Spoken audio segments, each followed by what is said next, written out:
Hey everybody, what's up? How you doing? What are you doing? What are you doing right now? What are the decisions you're making for your today so you can have a better tomorrow? I am Dr. D and I am excited to be here with you on Decisions for Life. What's up? How you been? It's been a little bit. It's been a minute since I've recorded. I've been running. I just got back from San Francisco, and I was there with some friends, and we had a blast. We had such a great time. Since I went to the Golden Gate Bridge the last time, this time we decided that we were going to go to downtown. We were going to see the electric cars that run in the city, and I wanted to just go and see downtown San Francisco. We went to see the Salesforce building. Oh my God, incredible! And we went to see the sequoias in the forests, and it was just great. It was a wonderful trip. But here's the thing that wasn't too wonderful, is that when I have trips like that, the first problem with the trip is that all my routine here at home is broken. Everything that I do is broken. I was there for 5 days. I packed, or 6 days actually. I packed 3 pairs of sneakers, the different sneakers that I use for the gym and for walking and for exercising.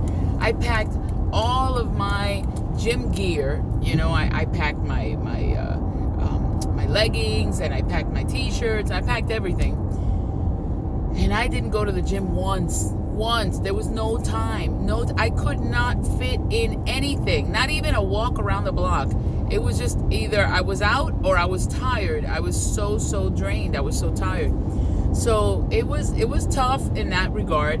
And then all of my friends that received me are either from Central America or Nicaragua or something like that, and the menu that they offered was like tacos and enchiladas and a lot of corn tortillas and a lot of that stuff. I mean, although I don't eat red meat and I don't eat pork, and I didn't partake in that. It's not for religious reasons. I just took it out of my regimen. I decided to do that. I'll tell you about that on another show. But I don't do that. So a lot of the plates that they offered were chicken, but they had a lot of corn, and they had a lot of, not a lot of green, too much corn, that kind of thing. And it was my birthday, so they sang me happy birthday, and they bought this special cake from the special baker, and what an experience. It was awesome. It was beautiful. I was surrounded by love, and I was surrounded by all these people that really cared for me. But I was also surrounded by a lot of food, and a lot of the wrong foods that I don't eat. So I had to make decisions, but I want to give you a secret. I had made decisions before I left. See, I didn't come into this scenario surprised. I knew that this was a possibility. I knew that this could happen, but I started preparing the way, and I started making the decisions from home before I left. So I decided, yes, if they give me some cake, I'm going to try it. I'm not going to eat the whole thing, but I'm going to have 2 little bites. And I did, and it was awesome. I would have had the whole thing. I'm not a sweets anymore. I'm not a sweets addict, but I'm a former addict of sweets. But I wanted to try it, and it was just like right on point. It was pineapple. It wasn't too sweet, and it was just right. The cake was just the right amount of moisture, and I'm not gonna make your mouth water right now, but so I did that, and I'm back, and I feel a little bloated. I don't think I gained any weight or anything like that. I don't think I damaged my regimen or anything like that, because I was doing everything mindfully. The problem with addiction is that when we are just indulging, and we're just giving into our addiction, we do it mindlessly. We're not thinking of what we're doing. We're just doing it because we want to do it. But everything I did mindfully. I'm going to have a salad. I'm going to have some extra lettuce. I did everything mindfully. So I'm proud of myself in that regard. So now what am I doing? I'm back home. I need to get back to some type of normalcy, because in the past, every time this happened to me, that's it. Coming home, I would continue that chaos, and eating was like horrible, and I broke the regimen and it would stay broken. But you see, I'm back and it's Monday, and not because it's Monday, but I need to get back to my normalcy. So I decided that because I feel bloated, and because because when you travel on the airplane, you retain water, and that makes you feel even more bloated and stuff. I decided that I was going to declare 3 days of fasting. Now how? This is my recipe, okay? I'm not telling you to do it. I'm not a doctor, so I'm not advising you. But this is what works for me. It's worked in the past, and it works for me. When I have days like that and I feel too bloated, I decide to take a step back. I decided this time to do 3 days. Sometimes I just do 1 day of fasting, and all I do is water and apples.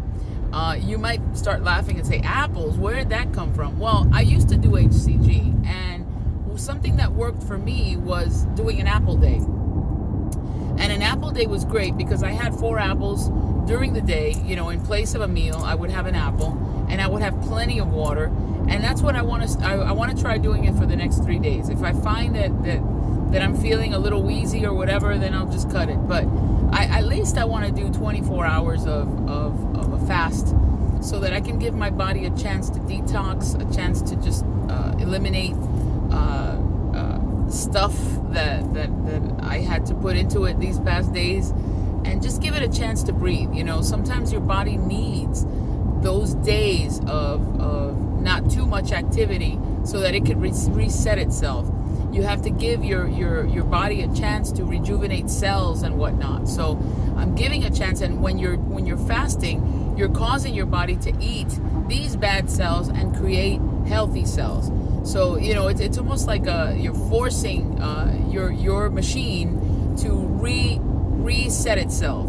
It's almost like, remember back in the day with the old copiers that you would have to prime them? So it's just like a couple of days that you're repriming your machine. Remember, your body, your physical body is a machine. It's a chemical plant, and all it understands it's chemistry. Either it understands it or it doesn't, and if it doesn't, it stores it until further notice. So that's the way your body works, and these are the decisions that I made so that I can be living a great week, and I can regain my position in this healthy lifestyle.